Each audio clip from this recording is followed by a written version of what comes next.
Okay, so nga di man nga video nato i-discuss is about sa quotient rule. So ang formula sa quotient rule is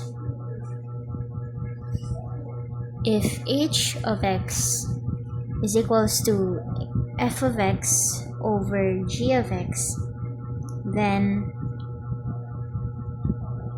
h prime of x is equals to f prime of x times g of x minus f of x times g prime of x all over g of x squared. Ito na ang formula niya. Para magamit tayo siya, make it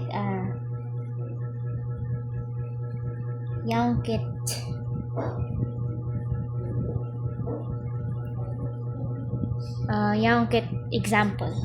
Nagbutang kit example. So example number 1. Ano ba?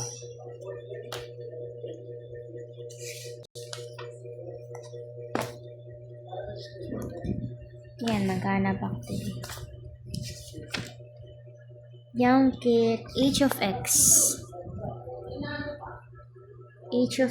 is equals to 2x squared minus 3 over 5x plus 1. So today, ang ato igbaw is f of x. Para sinid ba? Ang ato f of x is ini. Ang ato g of x man is ini. So, based sa examples at formula dito, kailangan nato f prime of x or ang derivative sa f of x, tapos g prime of x, ang derivative sa ato g of x. So, hanapan tayo muna ng f of x, f prime of x, tas g prime of x. So, para mahanap sa ang f of x, hindi mo na. So, 2x squared minus 3. Gamit ang power rule, i-multiply ta adi ini nga base, ini nga coefficient sa exponent. So 2 times 2 is tas kopya n x, and then an exponent 2 minus 1. Kaya negative 3 is a constant, so automatic 0. So biskan titanig butang 2 times 2 4x, tapos 2 minus 1 is 1. Or biskan dirita na igbutang an 1. So yun.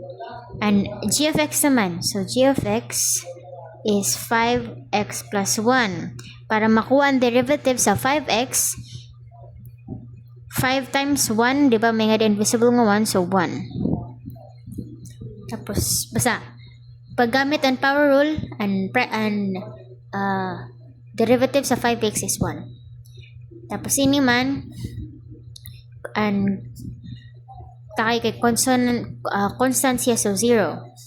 So igassemble ta na siya gamit ang formula h of x times f of x times g of x minus f of x times g prime of x.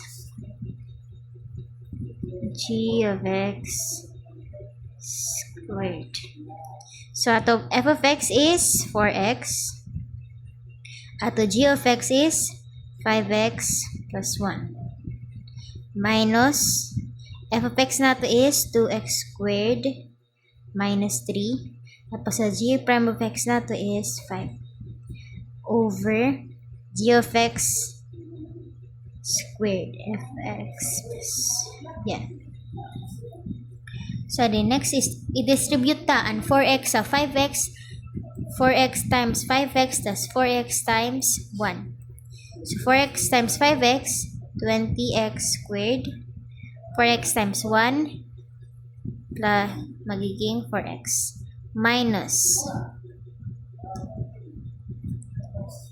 Kailangan yung pag mag-deal ka nga ni minuses, kailangan talaga magbutang ka muna parenthesis kay danay, di ba nag-iiba iton. So kung di rin yung mabut ngan parenthesis, may possibility. May possibility nga mag-iba yung sign, tapos mali yung answer. So, yun. Magbutangkit mo na parenthesis. So, next, di naman, 2x squared sa 5, tas negative 3 sa 5. So, 2x squared times 5 is 10x squared, tas negative 3 times 5 is negative 15.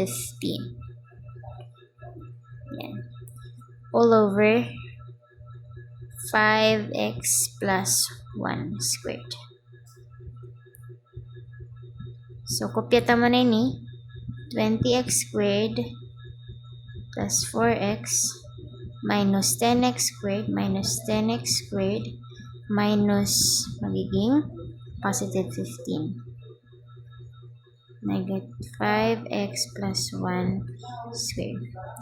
20x minus 10x squared magiging 10x squared plus 4x